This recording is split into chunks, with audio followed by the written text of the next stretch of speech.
Olá, amigos do podcast Dividida, sejam bem-vindos, sejam bem-vindas a mais uma edição do nosso podcast. Eu sou Guilherme Milani, dividindo a tela aqui comigo, Vinícius Bringel. Como é que tá, Bringel? E aí, Milani, e aí, galera? Bom, Essa semana a gente chega com mais um episódio, né? Vocês já ouviram bastante a gente essa semana, né? Fim de semana passado saiu o episódio da NBA, meio de semana saiu um episódio da seleção. Hoje a gente vai falar de um assunto um pouquinho mais antigo entre aspas, né? Mas que estourou algum tempinho atrás, que isso. foi a compra do Newcastle, né? O Newcastle foi comprado no começo do mês de outubro por um consórcio saudita, pelo consórcio saudita, né? Que representado ali pelo Mohammed bin Salman, que é ali da família real. Eu acho que ele é o imperador, né? Não sei exatamente o termo, né? Ele Que é o eles herdeiro do trono. Ele é o herdeiro do trono saudita. E isso, claro, essa compra gerou muita discussão, gerou muita polêmica. Ela foi comemorada de forma muito efusiva pelos torcedores do Newcastle, não só porque o time se tornou agora o time mais rico do mundo, e a gente vai entrar um pouquinho nesse assunto. A gente vai discutir um pouquinho desses motivos, dessas causas aí que geraram discussão, É, protesto, né? O Newcastle já jogou. A primeira partida que o Newcastle fez foi no último fim de semana como time saudita, e já teve protesto, já teve técnico demitido, né? Já era de se esperar, né? Que o Steve Bruce é, fosse demitido. O projeto ambicioso, então, do Newcastle saudita começa em breve. isso. Antes da gente debulhar esse tema, né, Brindy, a gente vai só Isso. dar uma introduçãozinha aqui e falar de dois termos para a gente ter uma compreensão melhor do que isso pode significar. O primeiro é o soft power. Soft power é uma expressão usada na teoria das relações internacionais para descrever a habilidade de um corpo político ou de um Estado, né, em influenciar o comportamento ou interesse de outros corpos políticos ou de outras sociedades através de apelo e atração de meios culturais ou ideológicos. Isso. É você basicamente vender a propaganda do seu país, sua propaganda cultural do seu país, né, para influenciar outras sociedades. Um país que vem fazendo isso tem um investimento pesado nisso há alguns anos e vem tendo muito sucesso, muito êxito com isso, é a Coreia do Sul. Sim. Tem um investimento muito forte em grupos de K-pop, tanto é que faz muito sucesso. O cinema coreano e as produções cinematográficas coreanas também Sim. fazem muito sucesso, né? A gente viu Hum. Parasita ganhar um Oscar pouco tempo atrás, a série do momento Round 6, né? Porque o número só tem em português. É coreano também, então é um bom exemplo do, do soft power, né? Do uso do soft power, vamos dizer assim, de vender a cultura do seu país para fora. Isso. E outro termo que a gente também vai usar bastante ao longo desse episódio é o sports washing, que é uma ação praticada por um grupo, uma empresa ou um estado-nação de usar o esporte como uma forma de aumentar a sua reputação. Então ele é usado principalmente por estados-nações para tentar esconder comportamentos de ditadura, violação dos direitos humanos que esses países cometem. Então é algo muito comum, principalmente entre os países do Oriente Médio, alguns países da Ásia, eles tentarem atrair eventos grandes ou comprar parte de equipes mundialmente conhecidas para tentar mostrar para o mundo como eles são legais, como tem uma parte positiva da cultura deles, do povo deles, do país deles, coisa que a Rússia fez muito bem na Copa de 18, né? Ela tentou mostrar para o mundo que toda aquela imagem que o mundo tem de um país cruel sobre a ditadura do Putin, que entre aspas é uma ditadura, por mais que não é, mas é também, porque Oficialmente não é, né? Mas mas se você assim, não pode, você não tem o direito de votar, então é uma ditadura, né? Então, essa é muito comum, principalmente de algumas décadas para cá, a forma como esses países ou essas empresas têm tentado melhorar a sua imagem através do esporte. Porque o esporte, querendo ou não, ele tem muito apelo do povo. Então, quando você associa um esporte a alguma coisa, entre aspas, negativa, você tenta meio que minimizar os impactos dessa imagem meio danificada, né? Exatamente. É, Então, tendo colocado isso na mesa, né, tendo definido o que são esses dois termos, vamos falar um pouquinho do Newcastle. O Newcastle, então, é o novo milionário, é o time mais rico do mundo. O Football Manager 2022 foi lançado hoje, né, o beta, saiu agora à tarde lá na Grã-Bretanha. O Newcastle vem com 200 bilhões de libras disponíveis para gastar em contratações. Tá pouco? E assim, é um valor que não me surpreenderia se fosse maior, né? É. Eventualmente, se os caras fossem e gastassem mais do que isso. Vamos entender um pouquinho só primeiro por que o Newcastle, né? O Newcastle é um time de massa na Inglaterra. Sim. Muita gente que talvez não acompanhe o futebol inglês, não tem esse costume. Até a galera que começou a acompanhar o futebol inglês mais recentemente não pense no Newcastle dessa forma, mas o Newcastle é um dos times mais importantes da Inglaterra, um time do norte inglês. Tem muita história, tem muita tradição, apesar de não ter tanto título assim. O último título nacional, se não me engano, veio na década de 50 com a FA Cup. E o time nos últimos 14 anos teve como dono Mike Ashley, que é um empresário que é simplesmente detestado por Uhum. 135% da torcida do Newcastle. Os herdeiros da atual torcida do Newcastle, a galera que não nasceu ainda, vai nascer odiando o Mike Ashley. Ele assumiu o time em 2007 e vendeu agora em 2021. Ele comprou o time em 2007. Nesse período de 14 anos foram 2 rebaixamentos, seguidos de 2 títulos da Championship, né, que é a segunda divisão inglesa. Para você ter uma ideia, no período anterior do Newcastle, vamos chamar de 100 anos, o Newcastle caiu 4 vezes, né? Então você vem de cair uma vez a cada 25 anos para cair 2 vezes em 14 anos, né? O desempenho esportivo é muito baixo. A classificação mais alta do Newcastle na Premier League foi um 5º lugar em 11-12. Ficou 2 vezes em 18º, né? Quando caiu, disputou a Europa League e campeonatos europeus só uma vez, na temporada 12-13, quando chegou nas quartas de final da Europa League, e tinha como posição média na Premier League, durante o período Mike Ashley, a 12ª, 13ª posição. O Newcastle, quando a Premier League foi criada, tinha como posição média o 4º e o 5º lugar. Chegou a brigar por título algumas temporadas, chegou a ser o 4º, 5º time mais rico da Inglaterra, atrás ali dos gigantes, né, do Liverpool, Manchester United e o Arsenal ali de Londres. Mas assim, a queda do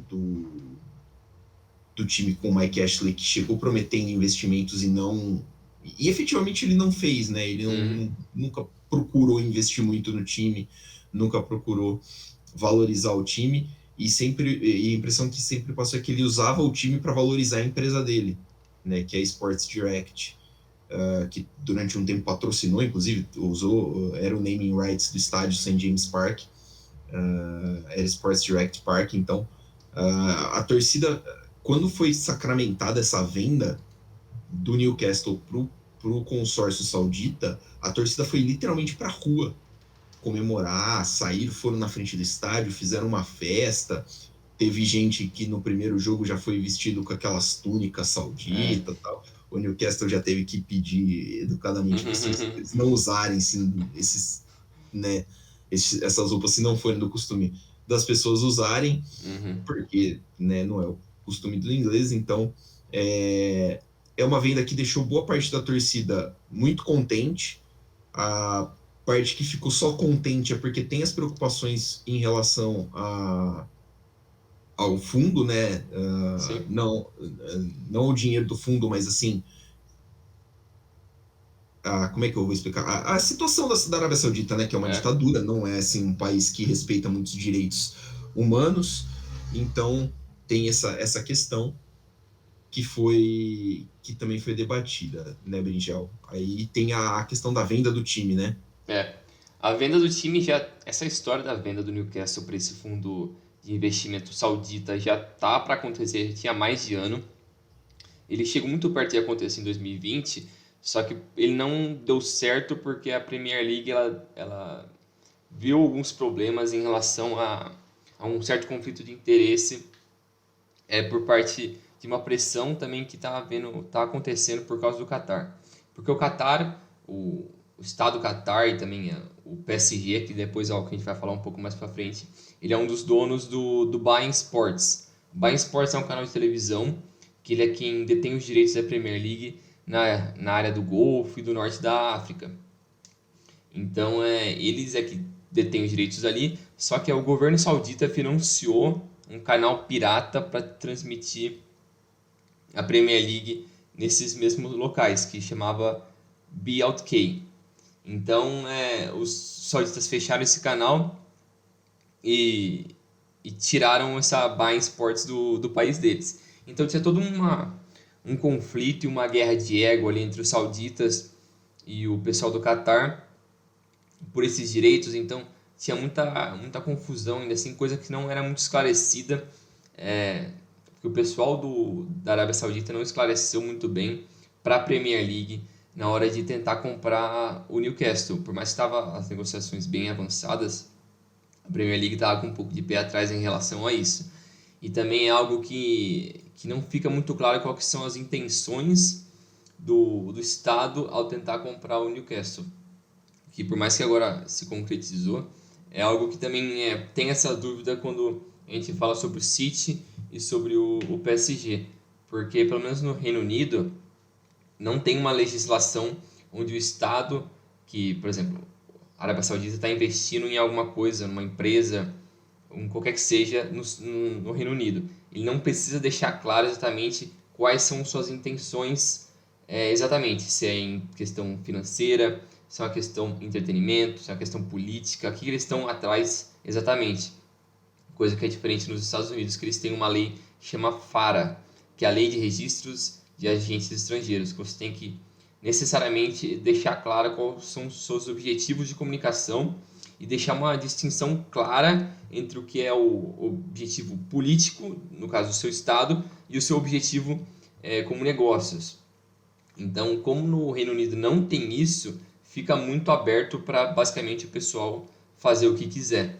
Então, cabe à Premier League tentar meio que distinguir isso para não virar uma bola de neve e no fim todo mundo virar dono de todos os times e acabar com a, entre aspas, tradição da Premier League. Que é algo que, não sei como você vê isso, Milani, mas é o que eu ouvi muita gente falando que tem uma certa crítica bem pesada em relação à forma como o torcedor vê isso. Ele não quer, o torcedor dos clubes mais tradicionais, ele não quer ver o seu time sendo parte de um estado. Então, mas por que ele não quer ver sendo parte do estado, mas se um milionário compra o time, tá tudo bem? Então, qual que é a distinção ali? Qual que é a linha que você pode distinguir entre o estado comprar, mas um milionário, uma outra empresa, como no caso do Leipzig, que é a Red Bull, que detém os direitos dele? Qual que é a distinção disso? Onde a gente pode aceitar isso ou a gente pode ver que não, isso está indo um pouco longe demais? É o caso relacionado às críticas sociais, porque esses países têm todo um histórico de ferir os direitos humanos, é o fato de eles não serem muito claros na forma como eles enxergam o entretenimento, a cultura, toda a forma como você está investindo no país, porque querendo ou não, pelo menos eu acho muito engraçado quando a gente vê a invasão, entre aspas, de um povo, de uma cultura em outro país. Sempre quando, pelo menos eu, quando eu vou viajar para algum país, eu quero respeitar a cultura daquele país. Eu não quero impor os meus ideais, o que eu acredito naquele ambiente. Todo mundo tem que se sentir confortável porque eu sinto. Não, eu tenho que entrar naquele ambiente e fazer parte daquilo. Igual você vai na casa de alguém, você não vai meter o louco como se fosse a sua casa. Você vai respeitar eles porque é o ambiente que eles construíram ali, é a cultura deles. Então eu acho que é muito prejudicial a longo prazo quando você faz algo desse tipo, quando você dá tanta liberdade à questão cultural e financeira, que esse é um dos perigos do putz, agora fui a palavra, do Mercado Livre, Mercado Aberto, é que você começa a abrir tanto espaço que no fim as coisas não vão ter mais distinção, né? Vai ser tudo a mesma coisa e você não vai mais saber quem que é quem. Então eu acho que é um perigo a longo prazo, mas eu não sei como você vê essa linha disso, né? Eu tenho uma tendência a concordar um pouquinho ali com você. Eu me recordo bastante do caso, eu acho que foi um grupo chinês que comprou o Cardiff há alguns anos atrás. E os caras simplesmente chegaram no Cardiff e mudaram o escudo do Cardiff, Nossa. mudaram as cores do Cardiff, né? O Cardiff historicamente joga de azul, né? Tem lá, é um pássaro que tem no escudo deles e tal, eu não vou É. saber exatamente que pássaro que é e tal, e o dono simplesmente chegou e falou assim, agora o Cardiff joga de vermelho e tem um dragão no seu escudo. E isso durou acho que umas 2 temporadas, a torcida fez um inferno na gestão do cara, até que voltou ao normal. Umas 2 temporadas depois, o Cardiff voltou a jogar de azul, né? Hoje o Uhum. Cardiff tradicionalmente continua jogando de azul, o escudo voltou a ter a ave no coisa. Eu acho que é o risco que você corre, né? De você ter um investimento assim que passa do dinheiro. Isso. Vamos falar assim, que vai passar do dinheiro, ele vai ser um investimento, uma influência cultural, É. né? Eu não vejo isso acontecendo, por exemplo, no caso da Arábia Saudita com o Newcastle, eu imagino que não vai acontecer, porque o Newcastle é um time que a gente falou no começo, é um time de massa, é um time que tem torcida muito forte. E posso estar errado, claro. Pode ser que de repente os caras vão lançar um uniforme verde para o Newcastle, né? Não sei. Mas enfim, é um risco que se corre. Eu pessoalmente acho que a Premier League poderia ser mais criteriosa em relação a quem vai fazer o investimento. A Premier League poderia não se sujeitar a ficar aceitando dinheiro de ditaduras, de dinheiro de países que têm esse histórico de violação de direitos humanos, desrespeito a seres humanos. Por exemplo, você vai pegar na Arábia Saudita, as mulheres começaram a dirigir na Arábia Saudita há pouco tempo. É. Dirigir, mano. Negócio Dirigir, básico. né? Tipo, sentar atrás do volante do carro e dirigir. Uhum. E em estádio, eu acho que a primeira vez foi em 2019. Ir em um estádio. E aí você pensa que os caras estão comprando um time, né? Na Inglaterra, um dos times mais populares da Inglaterra, que seja. É. Né, o Newcastle acho que está entre as 6, 7 maiores torcidas da Inglaterra. Então, assim, a Premier League poderia ter esse cuidado. A Premier League não tem esse cuidado. Uhum. Ela não teve esse cuidado quando foi o Manchester City comprado pelo Emirado de Abu Dhabi. Ela não teve esse cuidado agora. Até porque, né? A impressão que fica é que tanto faz. Tá, tem dinheiro aqui, a nossa liga vai valer mais agora e já era. É. Mas como eu vi o próprio torcedor do Newcastle comentando, o cara falou assim, a gente tem as nossas preocupações em relação a isso, em relação ao histórico saudita, né, dessas violações e tudo mais, mas assim, se o nosso governo, que é o governo britânico, né, o governo inglês, faz negócios com eles, por que que o Newcastle não pode ser comprado por eles? E aí, eu lembro que saiu, É. vazou, acho que um relatório de que a Inglaterra estaria vendendo armas, É. por exemplo, para o governo saudita. Então é toda uma, um problema mais ainda de sociedade, vamos dizer assim, do que propriamente dito do que esportivo. Porque se você vai normalizando esse tipo de coisa, e foi se normalizando tanto com os sauditas, com os catares, com os emirados, né? Querendo ou não, os caras vão entrando e os caras vão se fazendo em casa, porque É. eles perceberam que o dinheiro deles consegue comprar esse acesso, Sim. né? Mas é diferente, né? Ah, o que eu entendo como É. ideal seria que mesmo que o clube tivesse dono, o torcedor tem que ter uma participação popular, participação da torcida, ela para mim é um negócio inegociável. Porque para mim o dono do time é a torcida. Sim. Porque é o torcedor que torce na boa, na má, tá lá debaixo de chuva, neve, se bobear, caindo um meteoro no campo, o torcedor tá lá igual um idiota, é ele quem Uhum. consome. Sim. Então, eu acho que é justo que o torcedor tenha voz, né? Que se tenha uma associação de torcedores e tal.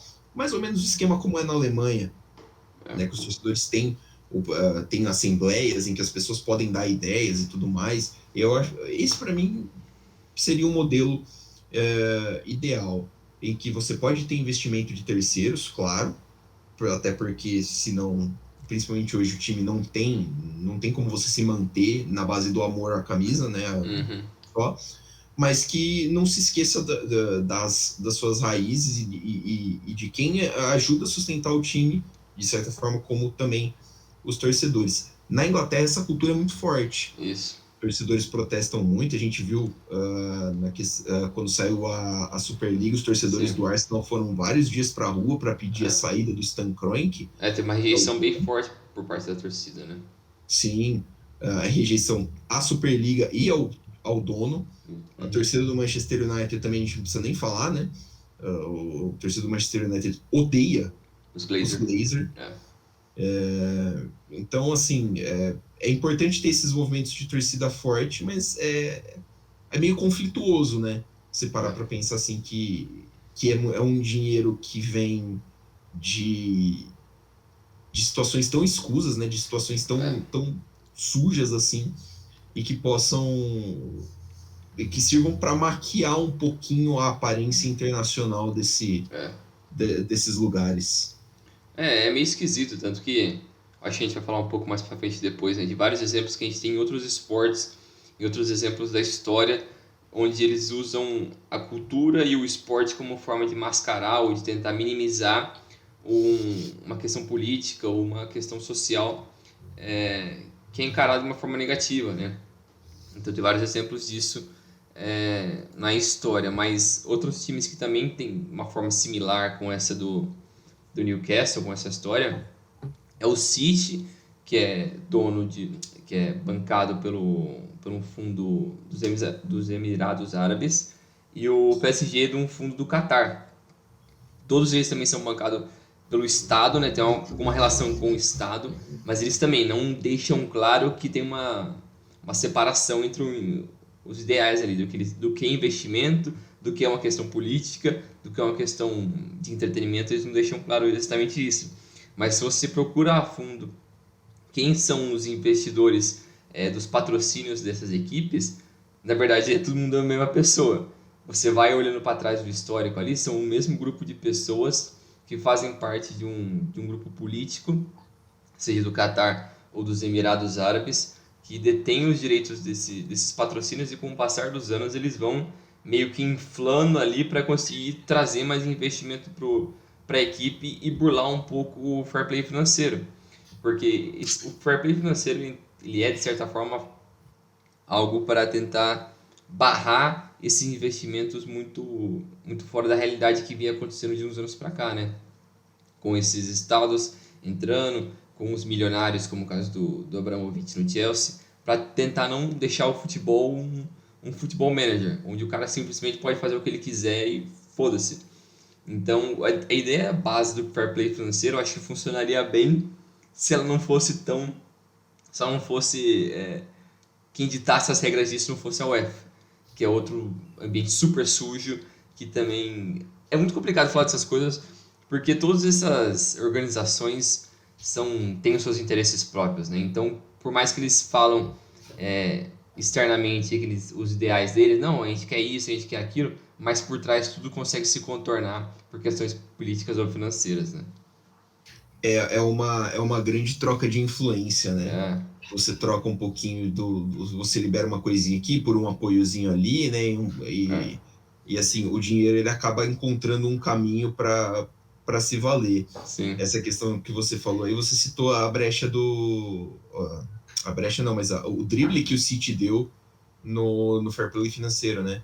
é, O Manchester City tem contrato com 5 empresas estatais do Emirado de Abu Dhabi. E quando chegou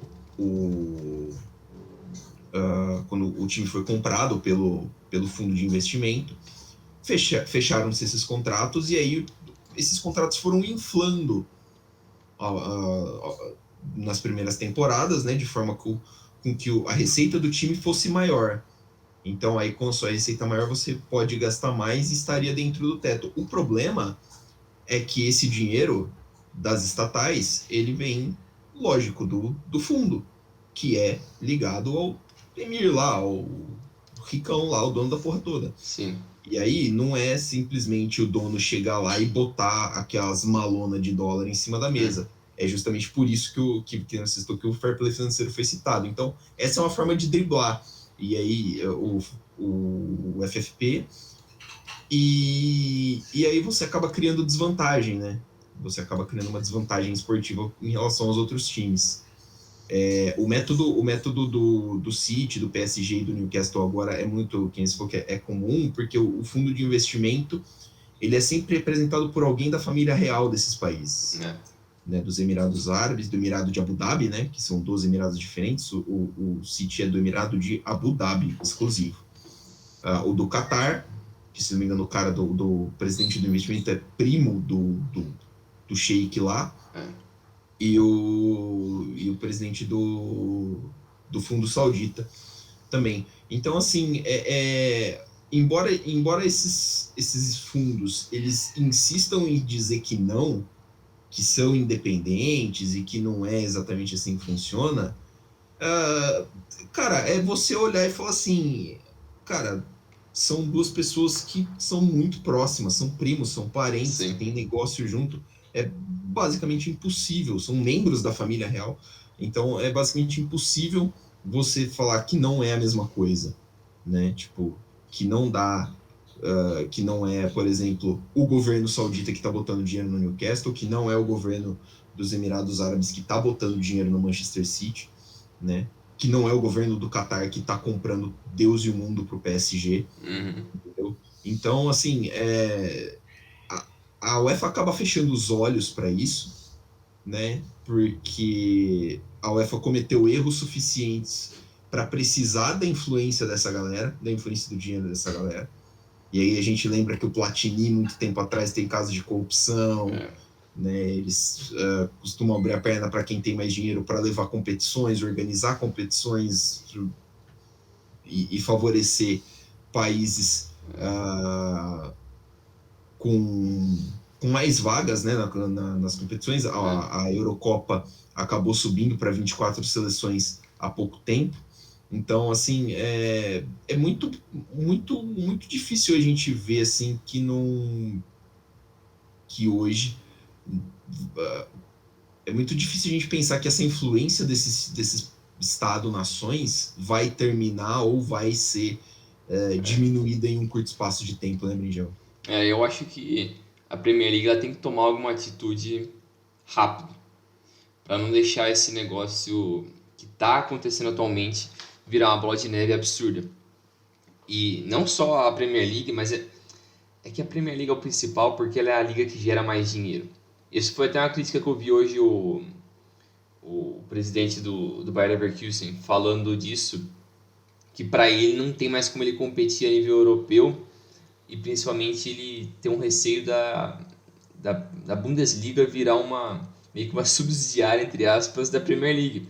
Porque eles eram o talento, só que os times da Premier League, até um time que subiu da segunda divisão hoje, ele tem um poderio financeiro para bater de frente com o top 4 da Bundesliga. Porque eu não sei os números de cabeça agora dos direitos de televisão, mas os números da Bundesliga nem se comparam com os números da Premier League e até o da La Liga.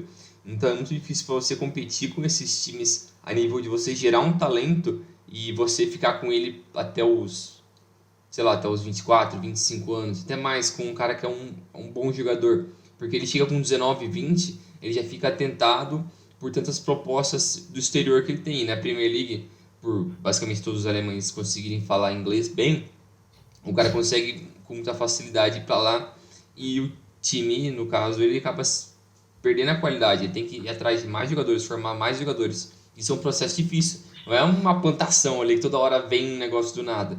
Você não sabe que vai vir a fruta ali. Então é um negócio complicado como a Premier League e a UEFA principalmente vão conseguir trabalhar com isso, porque eu sinto que a tendência é cada vez mais é inevitável chegar a outra proposta de uma Superliga. É chegar em algo onde sempre vai ter mais alguém tentando achar uma forma de aparecer com mais dinheiro, porque a gente sabe que no mundo, sempre tem alguém com mais dinheiro, sempre tem uns bilionários aí sem ter o que fazer. Aí os caras veem o esporte como uma forma de brincar com o seu dinheiro, porque eles gostam do esporte ou porque eles têm um estado ali do lado deles que quer usar o esporte como uma plataforma para limpar a sua imagem. Então, eu acho que essas entidades elas têm que achar uma forma de separar tudo isso, porque senão você vai acabar, de certa forma, prejudicando e destruindo um pouco a história que é tão bonita desses times. Porque, beleza, as conquistas são o que fica, mas se você pensar as pessoas que construíram aquele time, que construíram o estádio, que fazem parte do bairro ali, que são o povo de verdade que torce por aquele time, que vive a cultura daquele time, esse pessoal, essa é a coisa mais importante para tudo, para aquele povo, é aquele clube ali. E vir outras pessoas que, meio de certa forma, vão, entre aspas, destruir essa relação, eu acho que é muito triste ver isso. Mas então a gente tem que, sei lá, colocar na balança o que vale a pena mais, o que é menos prejudicial, vale a pena ficar se importando tanto com isso? No fim, é só. O torcedor realmente se importa com isso mesmo? Ele quer ver o seu time tradicional só bem ali, independente de ganhar títulos ou não? Ou ele quer saber de ganhar títulos? Foda-se quem está investindo o dinheiro, sabe? Porque querendo ou não, quando passa o tempo ali, você acha que o cara do City tá ligando que o maluco dos Emirados faz alguma besteira? Tá um pouco se fudendo, ele tá vendo o título vindo toda semana, jogador bom. Pô, se ele puder pagar 400 milhões no Messi amanhã, pô, ele tá felizão, mano. Porque ele sabe que tá vindo o Messi, ele não tá nem aí de onde tá vindo esse dinheiro. Então é meio preocupante a forma como o futebol tá caminhando para esse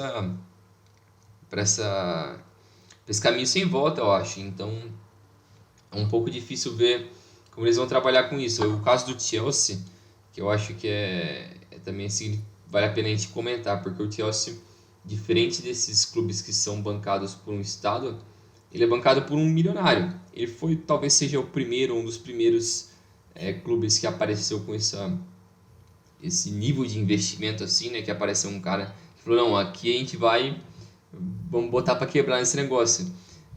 E eu acho que a forma como o Chelsea foi trabalhando isso, eu acho que é bem diferente dos outros times.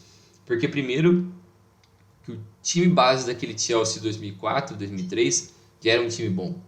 Já era um time com Lampard, com Joe Cole, Terry, tinha o Hugo Johnson, se não me engano, tinha quem mais ali?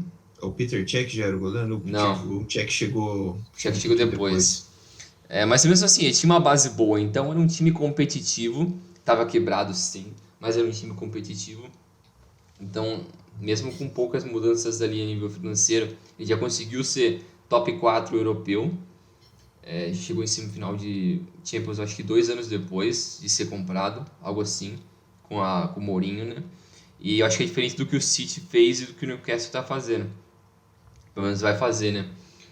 E do que o PSG fez também, porque a forma como eles investiram era basicamente um time sem nada, porque o City 2008, 2009, até antes, era ridículo. O time do City era nojento. O City antes, né, de ser comprado por esse fundo de Abu Dhabi, era do ex-primeiro-ministro da Tailândia, Era algo outro assim. país, E ele ficou por assim. pouco tempo também dono de lá. Ele ficou um ano e pouco, assim, teve casos de corrupção e já era. Ele vendeu rapidão. Mas assim, era um time que já esboçou um investimentozinho aqui, outro investimentozinho ali e já era. O caso do Chelsea, você não via, tipo, principalmente porque na época as cifras eram diferentes, Sim. né? Mas você não via o time gastar entre 120 e 130 milhões de euros em 2 ou 3 jogadores. Né? O Manchester City, a impressão, por exemplo, que a gente tem é que o City gasta pelo menos 60 milhões em um defensor por janela. Essa impressão que às vezes fica pra gente acompanhando. Então, isso daí também eu acho que é curioso, porque esse nível de investimento, lógico, como você disse, as cifras são diferentes, né? O valor 10 milhões hoje não é uma coisa de 10 milhões há 20 anos atrás, é outro nível, né? Mas o tamanho de investimento que essas equipes estão fazendo hoje para tentar, entre aspas, se manter competitivas, por mais que eles já são super competitivos, mas eles estão tentando alcançar um nível de competitividade onde os 23 caras do elenco são absurdamente apelões, eu acho que é algo meio fora da realidade. Isso é um pouco por culpa do calendário, que força as equipes a ter banco muito bom, mas também força os jogadores, os principais jogadores a jogar sempre, sempre, sempre, vira uma máquina. E isso é extremamente perigoso para a longevidade desses atletas também, para depois chega num fim de temporada, o cara tá super desgastado, o cara não aguenta. Por mais que a gente está num nível de tecnologia, de medicina, onde todo mundo é absurdo, o cara tá o fino do fino, o cara é uma máquina, mas mesmo assim, ele é um ser humano atrás de tudo isso. Então, é um pouco complicado como vai chegando num nível onde eles sempre estão competindo, esses grandes, né, por quem pode gastar mais dinheiro. Não, vamos, pô, você gastou 100, não, eu preciso arranjar um jeito de gastar 150. Putz, o cara gastou 150, eu preciso arranjar um jeito de gastar 300. Aí parece que se o cara não gastou 300, ele é ruim, ele é fraco. É, E isso, cara, distorce totalmente a realidade do negócio. Algo que o Florentino Pérez é basicamente o argumento dele da Superliga, né? Pô, vocês estão querendo que a gente consegue competir, não tá dando pra competir mais, a gente precisa da Superliga pra voltar a ser competitivo. Mano, você gera uma renda absurda gera uma renda absurda, e o cara, cara não ainda acha existe. ruim. Porque ele quer sempre ter o All-Star ali no time dele, é E, os 11 melhores do mundo. E não faz sentido, não é lógico isso. assim, esse negócio de inflacionar o mercado começou com o Real Madrid, vamos lembrar, né? Com os Por Galácticos. montando os Galácticos ali no começo dos anos 2000, né? Assim, tem um pouquinho de culpa disso do Real Madrid também, porque você começa a fazer isso, começa a investir, investir, o Real Madrid sempre gerou muito dinheiro, então você começa a comprar jogador adoidado, a galera vê que dá certo, vê que é da hora, fala assim, ah, vou fazer também, mas aí, né, vou tirar dinheiro da onde? E aí você abre espaço para esse tipo de coisa acontecer. É muito preocupante, realmente. Isso é muito preocupante. Porque, por exemplo, o fundo saudita, ele tem mais ou menos, ele tem muito mais dinheiro do que o fundo do Catar, Né? né? Declarado assim, tem muito mais dinheiro Acho que é uns declarado. 20 vezes mais, negócio assim, É né? um bagulho, é muito absurdo. Então você pensa que assim, os caras investiram o PSG ao longo dos anos, foi investindo para montar um time, tipo, o PSG conseguiu gastar 222 milhas no Neymar, 170 no Mbappé, consegue pagar sei lá eu quantos milhões de salário para o Messi. Você pensa que o fundo saudita vai poder fazer isso em muito menos tempo para muito mais jogadores. E isso, cara, faz mal, porque, É, assim, você. Óbvio que você vai inflacionar o mercado, mas você foge de todo tipo de. Todo e qualquer tipo de. Do propósito original, né? Que é, é a competição, que não é uma competição de dinheiro, é. né? Tipo, cacete, não é uma competição de dinheiro, é uma competição dos caras dentro de campo. Não é o banco imobiliário, cara. Exatamente, né? Tipo, não voltamos para a época da Guerra Fria, que você tem dois países. Não, vou investir aqui, vou mandar um louco pro espaço, vou Uhum. mandar um louco pra Lua, vou desenvolver uma bomba nuclear. Não, não é isso, tá ligado? É, Sei lá. Eu, pelo menos, penso nisso e penso que vai ser meio difícil de continuar acompanhando o futebol da mesma forma daqui a uns anos. é. Principalmente esse futebol europeu, esse futebol da UEFA, assim, se essa disparidade muito grande continuar ocorrendo, né? Porque também acaba forçando as equipes a apostar cada vez mais. Isso, eu acho que o Barcelona é um exemplo disso. Porque se você acaba Sim, perdendo um pouquinho de competitividade, você fala, não, preciso continuar no mais alto nível. Pá, você vai lá e mete uma bala, mesmo se você não tem esse dinheiro, para você continuar no mais alto nível. Aí você vai se lá e você não der gasta certo, 170 milhões no Dembélé. se você não dá certo, aí o prejuízo disso no curto prazo já é absurdo. Então você acaba prejudicando a saúde financeira dessas equipes de uma forma que talvez não tenha conserto, né? Então é muito perigoso a forma como o futebol europeu está caminhando, igual você falou. E um dos reflexos disso é a Superliga, né? Que é um tema que a gente já comentou nos últimos meses aí, quando estourou a notícia lá para, acho que foi abril, né? Abril, maio, quando estourou a notícia da Isso, Superliga, abril mais ou menos. que não durou uma semana a Superliga, porque quando eles anunciaram já teve muita reclamação, muita crítica por parte da torcida e do pessoal envolvido no mundo do futebol.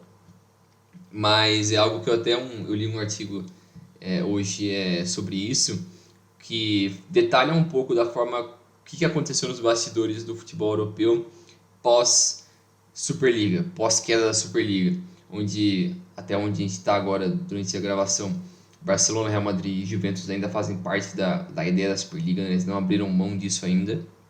Eles ainda pretendem fazer a Superliga no futuro próximo, porque eles acham que é inevitável e para a saúde financeira das equipes eles precisam disso para continuar sendo competitivos. Beleza, o que eles acham, foda-se eles. Mas o prejuízo que isso pode ter no mundo do futebol, eu acho que é um pouco mais significativo. E nesse artigo ele detalha um pouco o receio que algumas equipes inglesas tinham de entrar nesse projeto, principalmente City e Chelsea, que querendo ou não, eles são as equipes que não precisam desse dinheiro, mas o Real Madrid e a Juventus estavam pressionando bastante as equipes a entrarem nisso, porque citando o exemplo dos times estatais, falando, ó, se a gente não pegar essa grana agora, daqui X anos, o cara ali vai ter 10 mil vezes mais dinheiro para poder contratar e a gente vai estar aqui atrás, ó. A gente vai estar com 10, eles vão estar com 500. Então a gente vai precisar de arranjar um jeito de gerar essa renda para conseguir bater de frente com esses caras. Então o Florentino Pérez e o Agnelli tentaram forçar bastante isso nos bastidores. Tanto que o City e o Chelsea acabaram entrando nesse projeto no fim da negociação. Mas os ingleses, os americanos donos dos clubes ingleses, eles simplesmente entraram nisso porque enxergaram uma forma de valorizar ainda mais o seu investimento, né? As suas porcentagens ali, no caso dos Glazers, do Kroenke, né? do Kroenke e do pessoal do Liverpool também, que é o Fenway. O Fenway Group. O Fenway Group.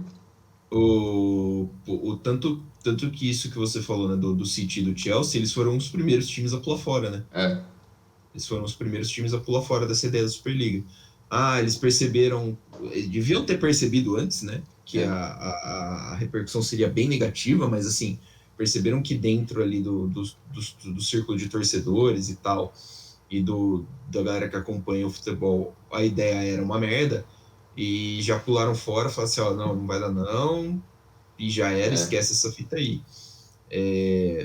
Mas é claro, né, que eles falaram, eles não precisam do dinheiro, o City tem um fundo gigantesco patrocinando eles, contratos, tem times, o City Group, claro, tem times ao redor do mundo inteiro, né? Então, assim, o City Group ainda tem, os times são o Manchester City, o Melbourne City na Austrália, Montevideo City Torque no Uruguai, New York City em Nova York, né, obviamente, nos Estados Unidos, o Yokohama Marinos no Japão, o Girona na Espanha, o Sichuan Jiuliu na China, o Mumbai City na Índia. E tem também participações no Bolívar, da Bolívia, tem um time na Bélgica, que eu acho que é o Leuven, e mais um time na França também. Então, cara, você cria uma rede dessas, e assim, além de você ter um dinheiro basicamente infinito, você tem uma rede de jogadores basicamente infinita. Porque, por exemplo, o Montevideo City Torque aqui, o cara vai estar de olho no cenário do futebol sul-americano, você pinça o jogador, compra ele barato, e ele tá dentro do grupo City. Ou alguém aqui imagina que a transferência de jogadores dentro do grupo City vai ser dificultada. O cara que tá no Torque vai ter dificuldade de chegar, por exemplo, no Manchester City, se ele for bom o suficiente para isso. O City vai pagar muito dinheiro por ele? Não, lógico que não. Essa lógica é a mesma da lógica da Red Bull, né, que tem um time em cada canto do mundo também. Então, assim, esse dinheiro permite que você crie essas conexões e permite que você tenha essa facilidade de criar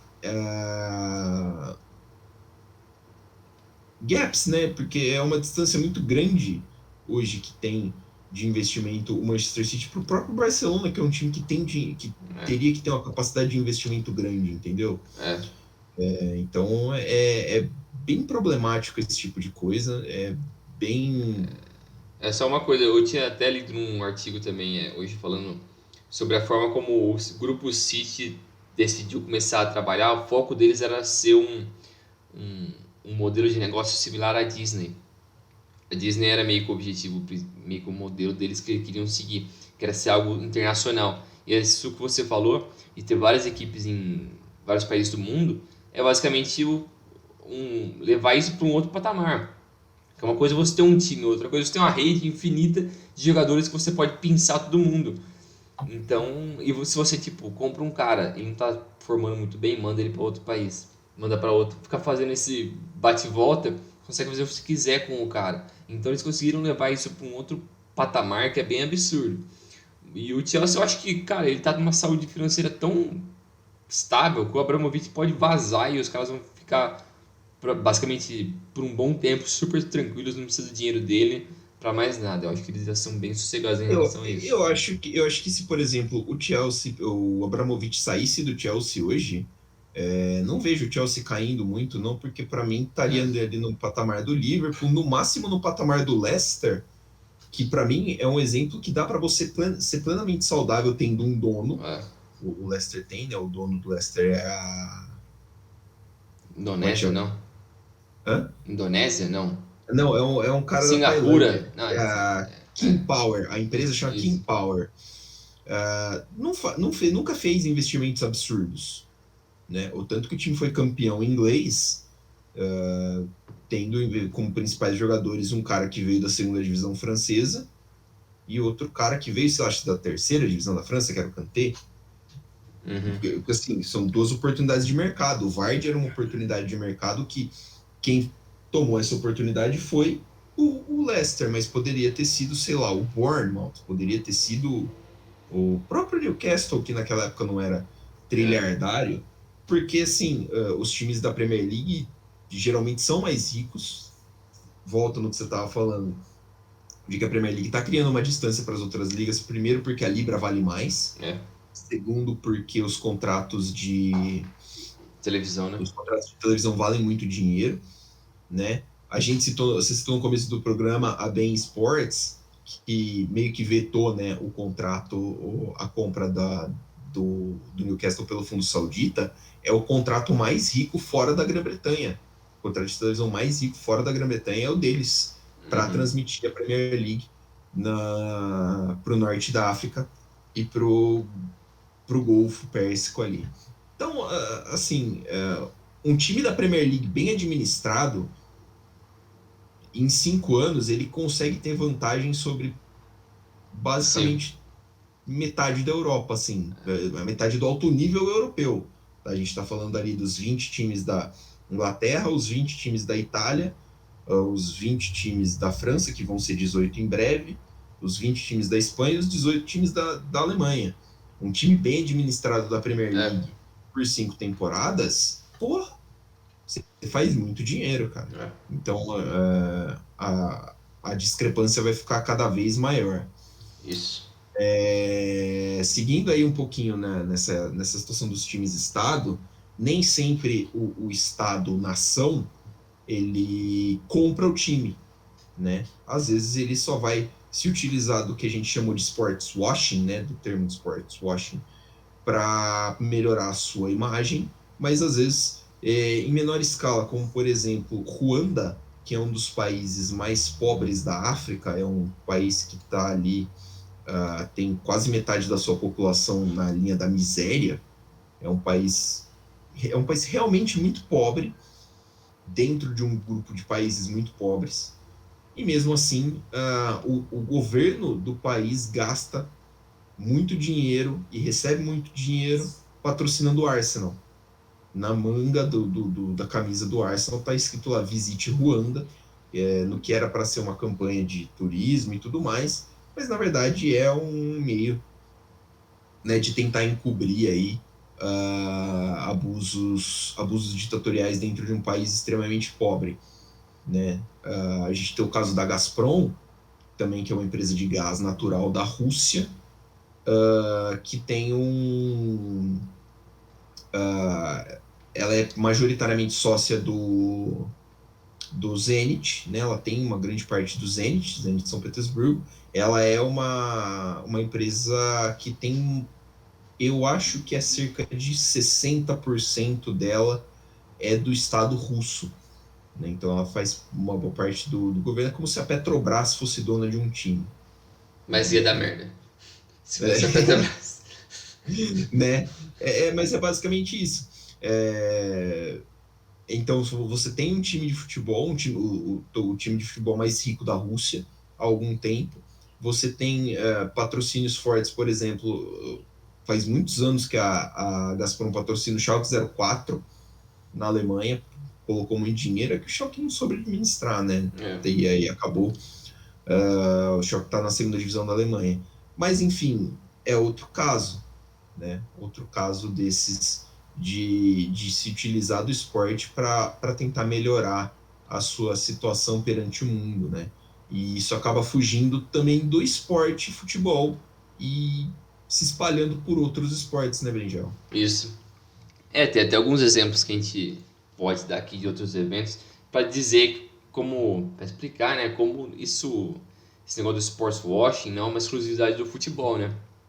Porque vários eventos muito populares no mundo, principalmente na Fórmula 1, que eu acho que na Fórmula 1 tem centenas de eventos muito obscuros ali, posso dizer, porque Quase você, todos ali do Oriente Médio e é, passou do meio ali do mundo ali para lá, quase tudo por aí.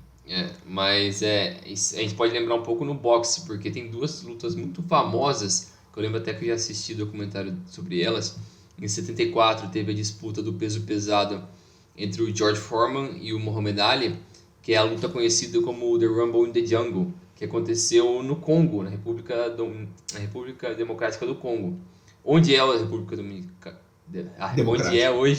onde é hoje a República Democrática do Congo. Antigamente era o Zaire. E também a luta entre o Muhammad Ali e o Joe Frazier em 75, que é o Thrilla em Manila, que aconteceu nas Filipinas, que é uma outra luta muito famosa. Então, coisas que aconteceram na década de 70 que também tinham um propósito ali meio obscuro. O Muhammad Ali, maior estrela do boxe, eles fizeram todo esse investimento para trazer ele. No futebol também tem momentos assim, como a Copa de 34 na Itália, durante a ditadura do Mussolini, o europeu na Espanha em 64, com a ditadura do Francisco Franco, o Mundial de 78 na Argentina, durante o período da ditadura militar, que tem várias controvérsias em relação a como a Argentina ganhou aquele título, jogou com o Peru e tal, super complexo. Tem a Copa do Mundo no Catar do ano que vem, também é algo super questionável o porquê disso. Também acho que todas as últimas 4 Copas são questionáveis pra caramba. Catar, Rússia, Brasil e África do África do Sul, Sul. todas são super questionáveis, mas eles têm que botar na conta do Blatter e dos parça dele.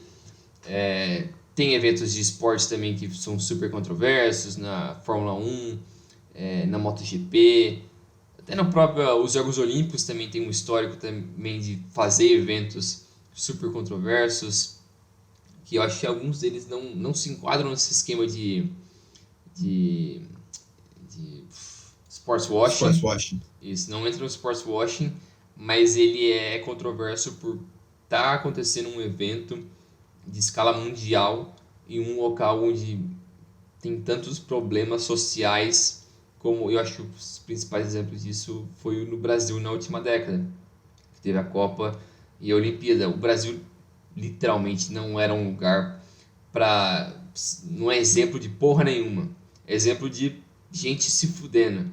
E eu acho que isso não foi o que a gente conseguiu mostrar. A gente mostrou para o mundo como a gente é um lugar lindo, e praias, e gente bonita, e é isso aí. O Brasil não vive disso, como a gente sabe muito bem.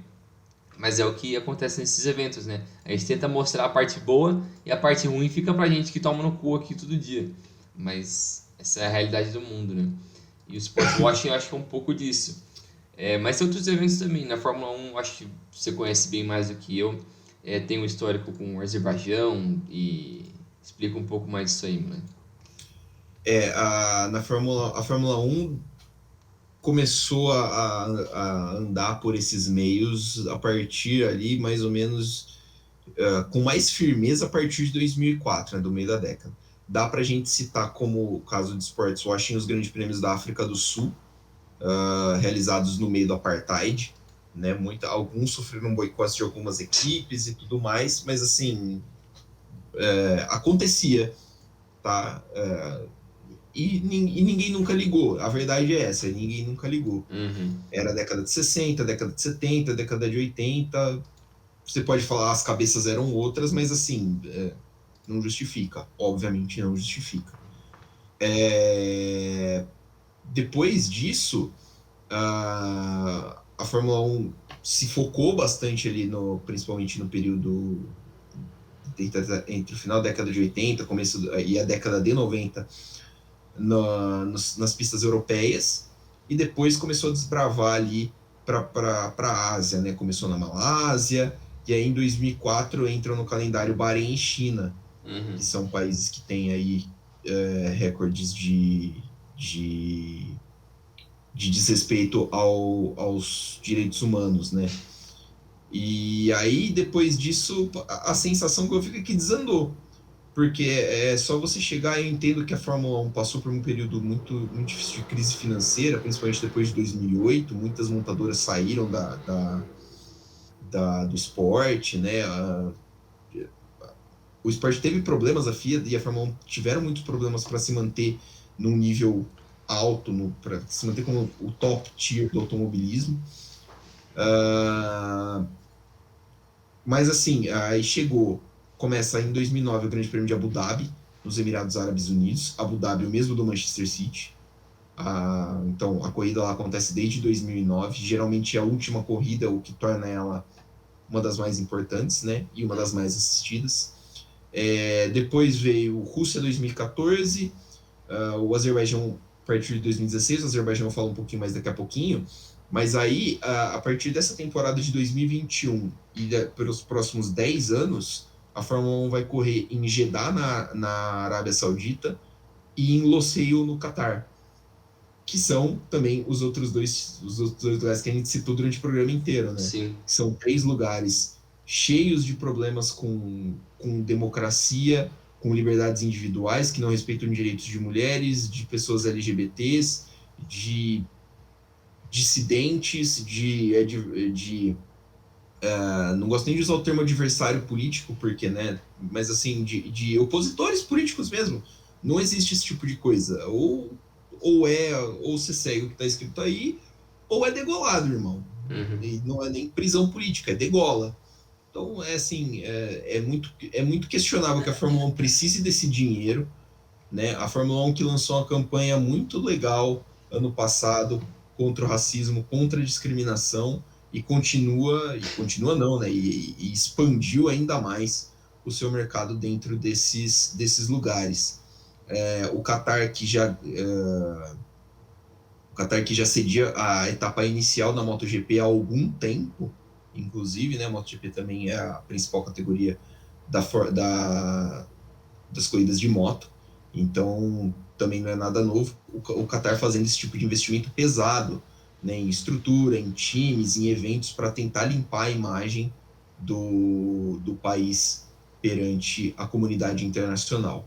O Azerbaijão é outro país que investiu muito forte nesse tipo de propaganda, cedia uma corrida de Fórmula 1 desde 2016, perdão, todo ano, primeiro Grande Prêmio da Europa, depois Grande Prêmio de Baku, cediu jogos importantes para a UEFA, como, por exemplo, o final de Europa League entre Arsenal e Chelsea, né? Sim. Foi lá, o Mkhitaryan não 2019? pôde... Acho que é. 19. Que o Mkhitaryan não pôde viajar, o Mkhitaryan fazia parte É. do elenco do Arsenal, ele não pôde viajar porque ele é armênio, e o simples fato dele ser armênio poderia acarretar nele ser preso dentro do Azerbaijão. Então,